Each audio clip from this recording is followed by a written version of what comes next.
Emotions can be a wild ride. They can lift you up to the cloud one minute and crush you down to the ground the next. When you learn to control your emotions, you unlock a whole new level of personal empowerment and resilience. So why is it important that you master your emotions? Let me break it down for you. The first thing you get is clarity and focus. It's like navigating through a stormy sea without a compass. But when you learn to control your emotions, you gain clarity and focus, allowing you to make decisions with a clear head and steady hand. The second thing you get is resilience. Life is full of ups and downs, twists and turns. But when you have a strong grip on your emotion, you become more resilient in the face of adversity. Instead of being knocked off course by setbacks, you're able to bounce back stronger than ever. We cannot let setbacks hold us back. If we simply do not give up, we cannot lose. God will test you. No matter who you are or who you pray to, your God will test you. He sees what you're made of. He knows how much you're capable of, how patient you can become, how much stress you can endure. But you need to go through the test and pass them while being consistent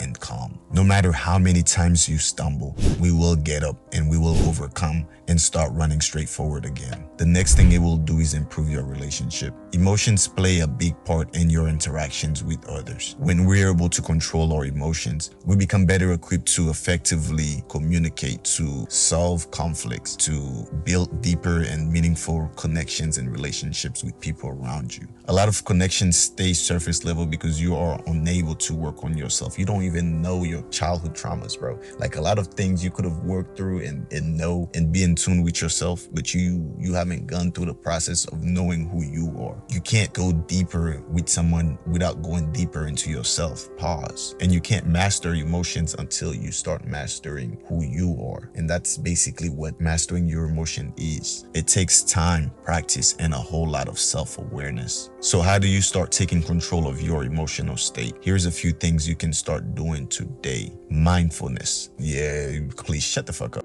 Take 10 to 15 minutes of your day. And yes, you have that time. Take it to practice mindfulness meditation. And I promise you, it will help. A lot of you cannot stay consistent with anything, but you want life to be consistently good for you. Be consistent with some few things, and this is one of them. Start meditating properly, bro. It is a simple yet powerful practice that will help you become more self-aware of your thoughts, your emotions, allowing you to respond to them with intention instead of like impulsive reaction. The next thing you need to do is pause and reflect. When you feel like yourself is getting swept away by the waves of your emotions, take a step back and pause for a moment. Ask yourself, what is going on with you? Is there a deeper need or is there fear that's driving your emotion? By taking the time to self-reflect, you gain a better understanding of yourself and your triggers. When I say deep, you need to go deep, even as deep as your childhood traumas. A lot of it starts there, whether it's moving too much, not having a stable home, getting abused. I don't fucking know what's going on, but there's a lot of things that goes, and then we tend to literally forget about them and hide them from ourselves. Like our brain does that. It hides like the most traumatic stuff like we've experienced from ourselves just so we don't feel that pain, but it keeps us from doing certain things because of these experiences. It keeps us doing certain things and feeling certain things when certain triggers happen. But if you can understand this part, you can understand yourself better, you can understand your emotions, and you can acknowledge that, you'll be able to fix them.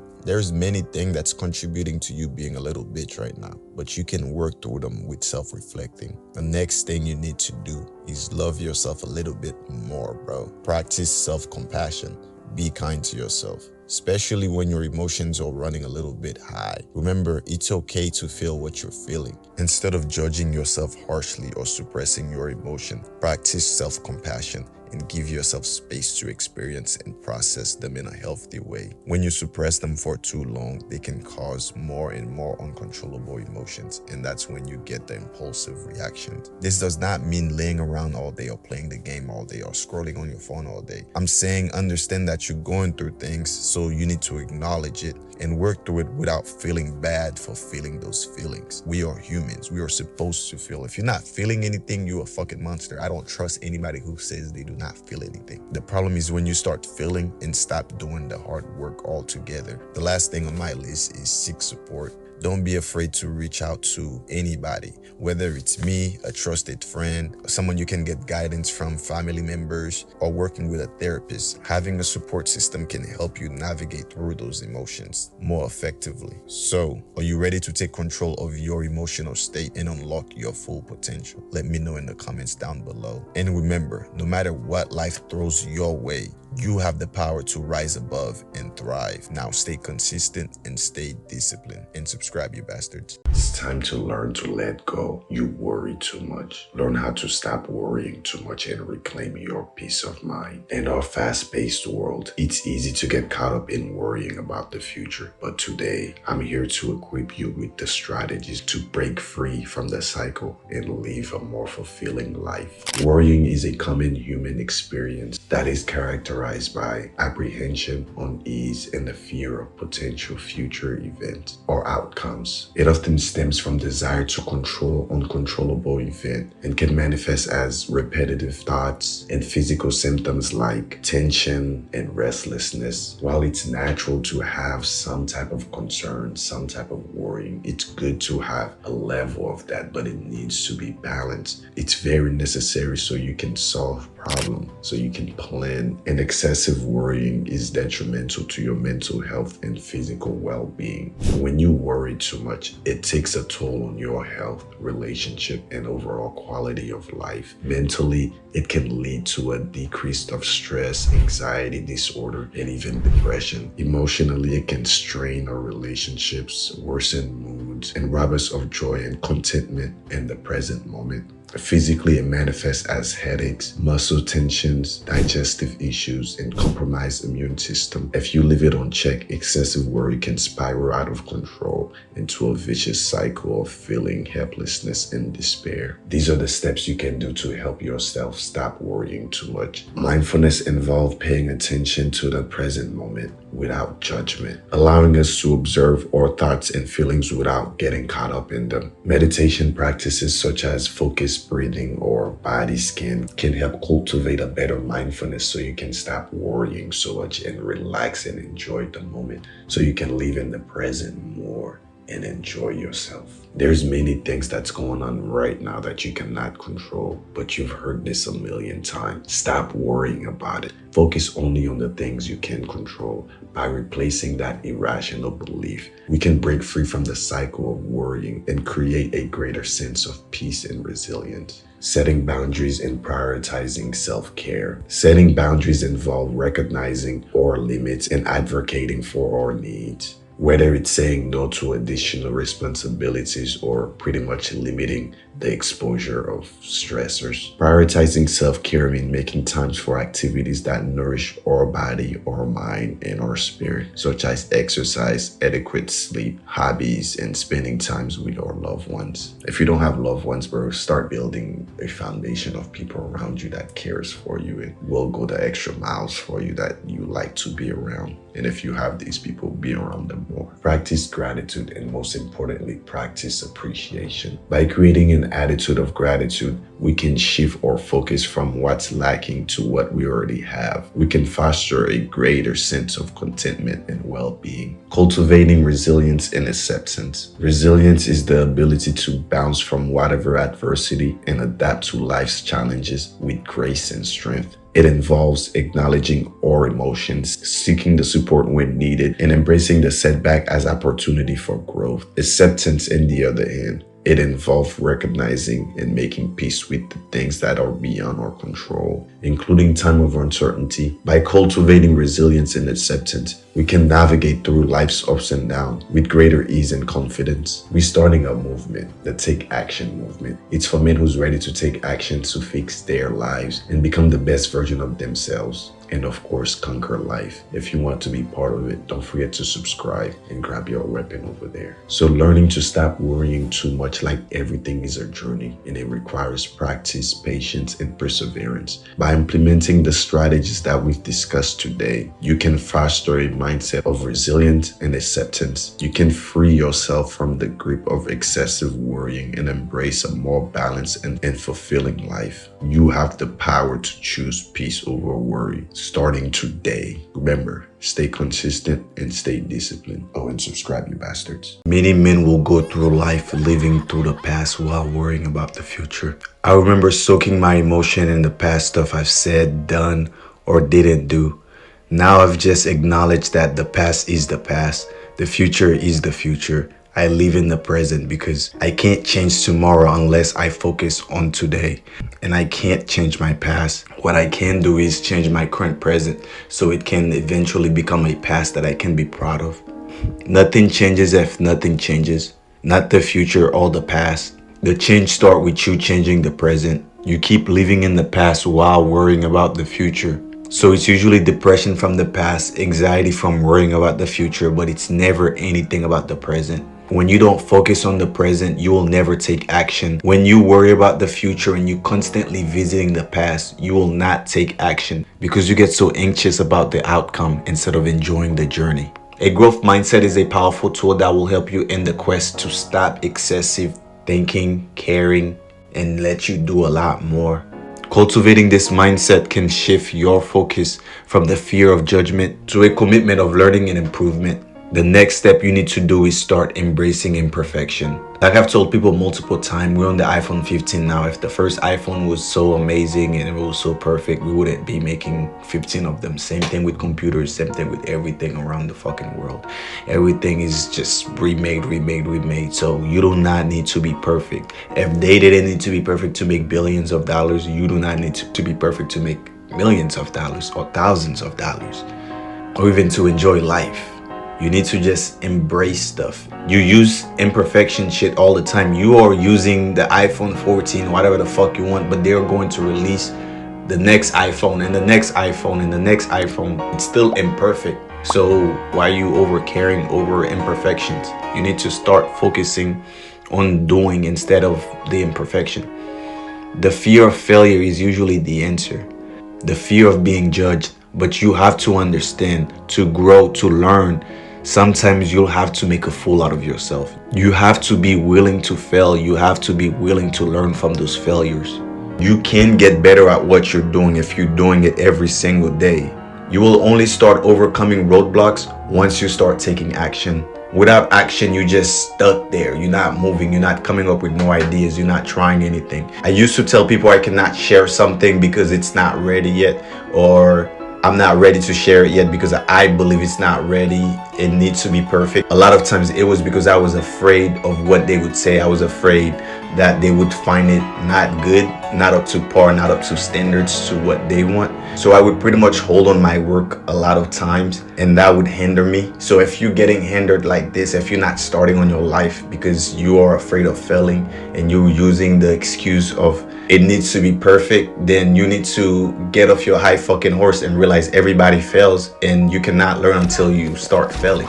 If you do not fail, you will not fucking learn. Everything and everyone fails, bro. Your boss, your mom, your father, your dad, their granddad, motherfucker, everybody fucking failed. You need to get off your fucking high horse. Unless you start failing, you will not succeed. Unless you learn from failure, you will not succeed. That's the only way to get to the next level. Once you're at a different level, you will see your imperfections and then you can fix those imperfections. And then once you get to another high level, you will see imperfection within that level you were in before. But until you actually level up, you will never pass that imperfection. So you need to start failing. You need to make a fool out of yourself sometimes so you can lift off those shackles of overthinking and allow room for growth. Listen. Caring is a beautiful trait, but when it transforms to overcaring, it can lead to paralysis. This happens when we become so invested in the outcome, it hinders our ability to take action. So many people won't apply for a job they want because they believe they won't get it. Some guys will stay single forever because they won't ask any girl out, but in their mind, they believe they are unwanted because the girl won't make any advancement.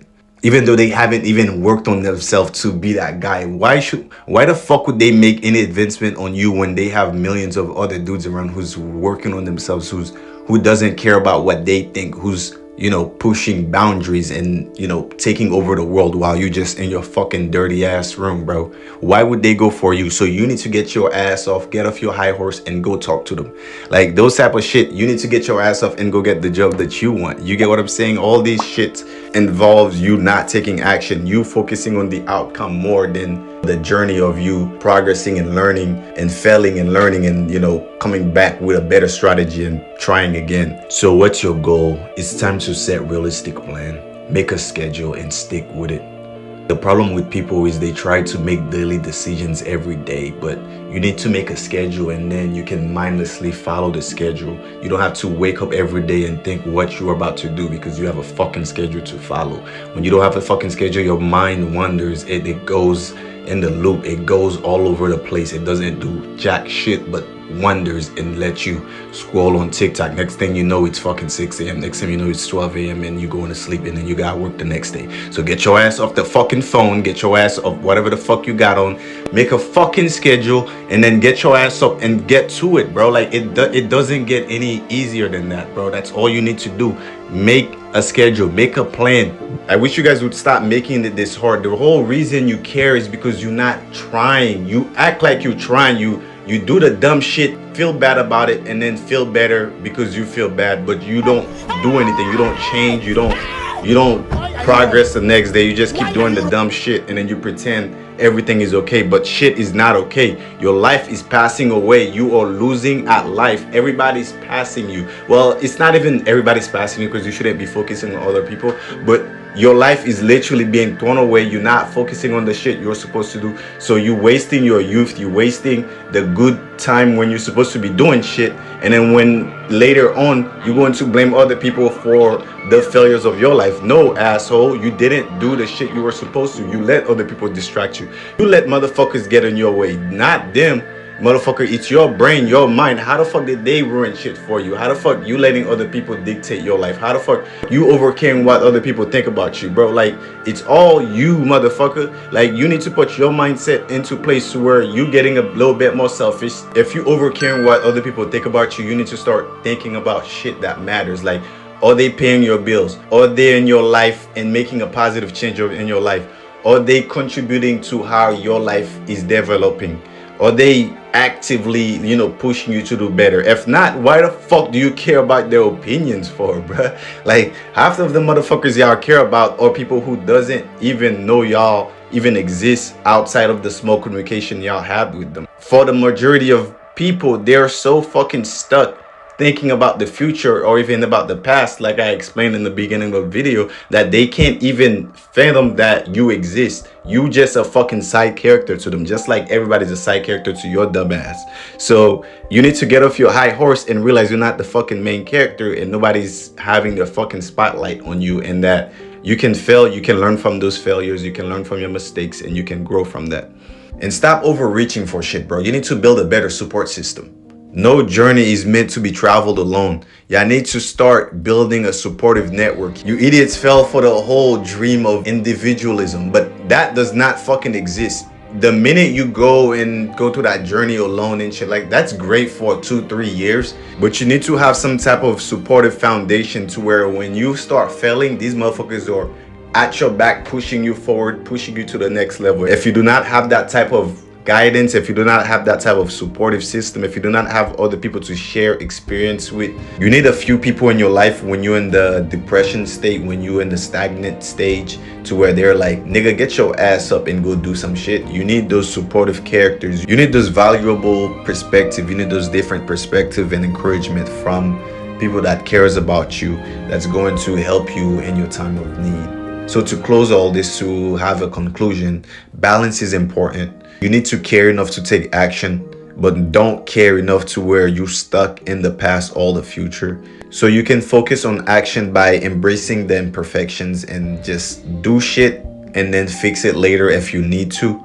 Setting goals, making plans, always planning ahead, cultivating that growth mindset I was talking about earlier, and building a better supportive system, because believe it or not, a lot of people are here for you. You're just being a dickhead. We can empower ourselves to stop caring excessively and start doing more. But remember, it's not about caring less. It's about caring in a way that fuels positive and meaningful action. The things you cannot change, you have no reason wasting your energy caring and crying over them. So remember, stay consistent and stay disciplined, you bastards. And subscribe. I swear to fucking God, if you're not subscribed, I will beat the. Today, we're going to address something many of us tend to run away from as men, talking about our feelings, and not to invalidate or to dismiss them, but to bring a new perspective about how to deal with them. It's not to say fuck your feelings, but rather to say don't let your feelings control your actions when discipline is required. Don't be that guy that's like, oh, I don't feel like it today. I'll wait tomorrow to go to the gym. Because guess what? Tomorrow you won't feel like it, and then you will skip the gym again and then again and then again and again. You're going to keep scrolling. The more you scroll, the more the habit is embedded in you, the more you're going to do it. So the more you ignore the gym, the more you ignore your goals for some scrolls on TikTok or YouTube or Twitter, right? The more you screwing yourself over because you're letting your feelings control your action when discipline was required. There is those macho weirdos that will tell you being a man means suppressing your feelings, to push them down, to ignore them. But let me clarify, right? That's not what I'm saying at all. Having feelings are natural. They are part of being a human. I have feelings. Sometimes I'm sad. Sometimes I'm angry. Sometimes I'm happy. You feel me? It's all part of life. Those feelings help, brings to light what's going on our daily basis with our lives. If you feel nothing, right, then something is definitely wrong with you. It's not something you just suppress. It's going to eat you up inside if you do suppress it. But there are times when we must decide not to let our actions be dictated by our feelings. Now, when I say fuck your feelings, I mean don't let your feelings determine your destiny. Your destiny is yours and yours only, bro. So don't let temporary emotion keep you from your long-term goal. So you feel tired, unmotivated, fearful. That's fine, bro. You can acknowledge it. It's there. But don't let it decide whether you go to the gym or not. Don't let it decide whether you work on your plans or not. The path of discipline is not comfortable, but life is not supposed to be comfortable. Life is already filled with challenges and obstacles, and so is being disciplined. So you either going to get disciplined and make life a lot easier later on, or stay on the self-destructive path that continues to make life semi-comfortable for where you at, but you know damn well it's getting uncomfortable day by day because you will grow out of playing games. I grew out of that. I never thought I would grow out of play. I mean, I still love games, you get what I'm saying, but like I know there's more out there for me to do than that. I know I can conquer the world, at least the Americas, motherfucker. I'm gonna leave the overseas to my next generation of sons. I don't remember where the fuck I was, bro. I lost it in my dumbass take over the world story. Yeah, my son's about to take over Europe, and then the next generation's going to take over Asia, but I'm gonna start with the Americas. If we yield constantly to our feelings, we will find ourselves on the easy path, the path that leads to stagnation and regrets, bro. So listen, discipline is about doing what you're supposed to be doing, whether you feel like it or not. So get to fucking work. It's about committing to yourself and keeping on going. It's about creating a vision for your life and following through with it, regarding of the temporary emotions that may arise. So when you feel like hitting that snooze button, when you feel like skipping that workout, when you feel like taking the easy route, remember this: your feelings are fleeting, they come and go, but discipline on the other hand builds character. It carves you, it shapes you, it molds you, it shapes you into the person you want to become, bro. So listen, feelings are temporary, but your actions have long-term consequences. Do not let your fucking feelings determine your actions. I don't know how many times I have to say it though.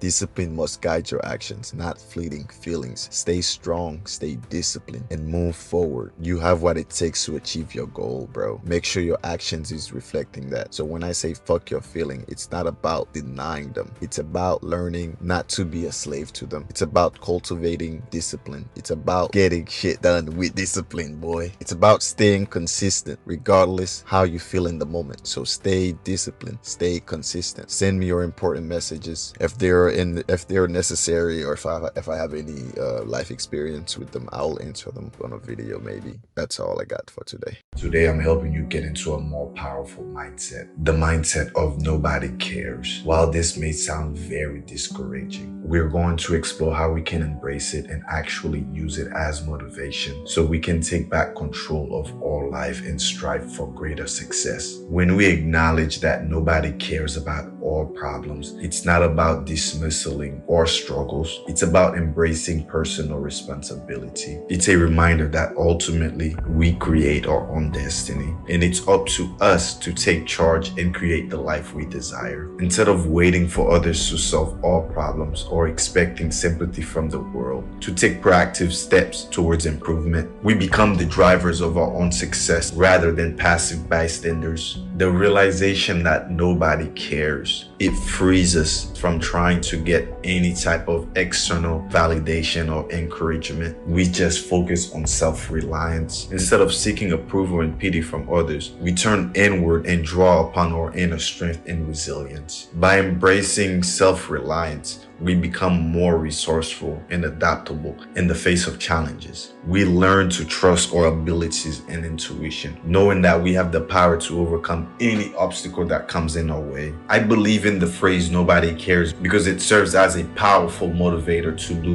better. It reminds us that our success or happiness is in our hand, that nobody else can do the work for us. So rather than dwelling on the indifference of others, we channel our energy in self-improvement and growth. We set ambitious goals, develop action plans, and work tirelessly to improve our goals and make them bitches come true. We become so driven by a sense of purpose and determination to prove ourselves, not others, but ourselves, that we can do it. Listen, I'm starting a movement for men who wants to do better with their lives and conquer life. If you want to be part of it, subscribe and grab your weapon over there. So the next time you face any type of challenges or setback, use it not as a way to feel defeated, but as a way to motivate yourself, as a way to get self-growth and focus on achievement. Remind yourself that nobody cares, that your problems are yours to face alone. Take ownership of your circumstances, harness your inner strength, and remember, stay consistent and stay disciplined.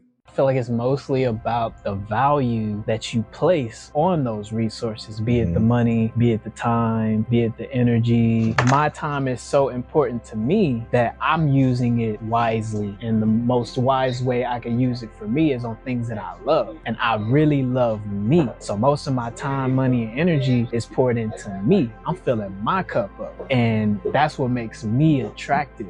Is I'm attracted to me. I'm so attracted to the lifestyle that I'm building for myself, that the lifestyle that I'm building for myself is attracted to me. My lifestyle is attractive, and me being in line with my lifestyle is what makes me magnetic. And being a magnetic, attractive individual in and of myself and pouring into myself with my time, money, and energy, that's what makes my time, money, and energy more valuable because of how I utilize it for me. And I can see that reflected in the way you walk, in the way you talk, in the way, the things that you're involved in, the people that you're networked and connected to, like whatever you're doing with your life, the way that you do it for you and like you really love the way that you do it for you. You're not wasting no time. You're not overworking at work. Like you really are aligned because you really are super focused on building and living your best life. And I can feel it. You don't have to say it. I can see it. And as an intuitive, feminine woman, I can sense it. That's that vibration. That's that magnetic attraction. And I want some of that. And it's not just like I want some of that. I know that me, like a lot of women would love to believe, like I can have any man that I want. I got niggas catcalling me like all the time. Ugly ones, rich ones, white ones, black ones, tall ones, fat ones. Like there's no shortage of men that want my resources. So I'm valuable off the top. But what I want is for a man that I find magnetic and valuable to find me magnetic and valuable. I want them to be just as attracted to me as I am to me. But a man that is attracted and magnetic and aligned with himself, I can't be distracted. I want some of your attention. I want some of you. And I know if me, someone who can have anybody they want, somebody who's really on their shit, I'm that bitch. Even when I ain't, I am. Because there's no shortage of men that would love to make me feel that way. And I don't need a man to make me feel that way. I feel this way about you. There's gotta be other women that are like me and maybe even better than me that want your attention too. So I'm trying to see what that's about. I want some of your time. And if it just so happens that you have other women that you're giving your time to based off of how you hold yourself, I think that's also reflected in the kind of woman that you are willing to share your resources with. And then that also speaks to your boundary. I'm not about to overgive to you. I'm not about to chase you because I don't have to. And it's not about any other woman wanting me. I want me so much that I have me. And I'm not about to let no woman waste my time. So not only do I acknowledge that probably have other women that want you, but you're not worried about nobody wanting you. And that's what makes your time, your money, and your energy that much more valuable, because I know that it's not just a given that you're gonna give it to me just because I think I'm that bitch, or just because there's a plethora of men that probably think I'm that bitch too. I can't just have you just because. I can't just wrap you around my finger and then have you taking me to concerts and this and that and this and that and fuck around and not even give you no ass. Like, I can't just have my way with you. And that's just like, damn. Like, I actually have to give to this situation. I actually have to self-reflect in this situation. I actually have to be present in this situation. And I got to work on me. Could I cut you right there? Yeah, go for it. One of the reasons why me and this girl broke up, right, was when I called her, she also said, like, going out with me, she knows she can't just be the regular, the ones that flakes on dude and do all that extra stuff, because I will not be with that bullshit. You get what I'm saying? She said that from the beginning. And then, like, somewhere down the line, she realized she has to change because I'm communicating properly. I'm giving her what she wants. I'm doing this, I'm doing that. But she wasn't necessarily ready to meet me at that level yet. She still didn't feel like she was worthy in a way. Like, she said she was stuck in autopilot in a way, like, while I was pretty much like blazing through, like I was on my shit. See, and that's another thing too. Like, when you love bomb, quote unquote, a woman, or when like you are really giving to a woman who hasn't gotten to a space where either she's given to herself like that or she doesn't feel like she deserves it, in a way you put her on a pedestal. Yeah. You put me on a pedestal to where, like, the things you're doing, it seems like you may believe that I'm better than I am, or like I'm in a place in life that I'm not, or like I'm ready for something that I'm not ready for, and you putting me in a position to be ready for something that I'm not ready for. Being a good man is more than just being nice. It's about having integrity, standing up for what's right, and being true to yourself, even when it's not the easy or popular choice. So what's the difference between being a good man and a nice guy? Let me break it down for you. Being a good man is from a place of integrity, not approval. He knows his values and principles, and he's not afraid to uphold them, even if it means going against the grain. On the other hand, a nice guy is often concerned with seeking approval and avoiding conflict, even if it means compromising his own values in the process. A good man is assertive, not passive. He knows how to stand up for himself and others, assert his boundaries, and speak his truth with confidence. He's not afraid to take charge and lead when necessary. In contrast, a nice guy tends to be passive and avoid confrontation at all costs, often sacrificing his own needs and desire in the process. A good man respects others, regardless of their gender, race, or background, and he doesn't feel entitled. He treats people with kindness, empathy, and compassion. He understands that respect is earned through actions, not entitlement. On the flip side, a nice guy may expect special treatment or feel entitled to praise and attention simply for being nice. Kindness and empathy is essential qualities that we all should strive to embody. Niceness comes at the expense of authenticity, self-respect, and personal growth. That's where we run into some trouble. That's where you gotta draw the line. So how can you be a good guy without falling into the trap of being the nice guy? Here are some tips you can follow. The first thing is knowing your worth. Understanding that your worth is not determined by how nice you or how much approval you receive from others. You are valuable simply because you are. The next thing you need to do is learn how to assert your boundaries and prioritize your own needs and desires. Don't be afraid to say no. When something does not align with your values, your goals, you should be saying no. You need to speak your truth. Don't be afraid to speak up and express your thoughts, feeling, and opinion, even if it's unpopular. Your voice matters and your perspective is valid. The last one is lead by example. Be a role model for others by embodying those qualities of a good man: integrity, kindness, empathy, and respect. Lead with courage, compassion, and conviction. And remember, being a good man is more than just being nice. It's about having the courage to stand up for what's right even when you're scared, the integrity to stay true to yourself, and the compassion to treat others with kindness and respect. So go out and be the best version of yourself, not just for others, but for you. Remember, stay consistent and stay disciplined. And subscribe, you bastards.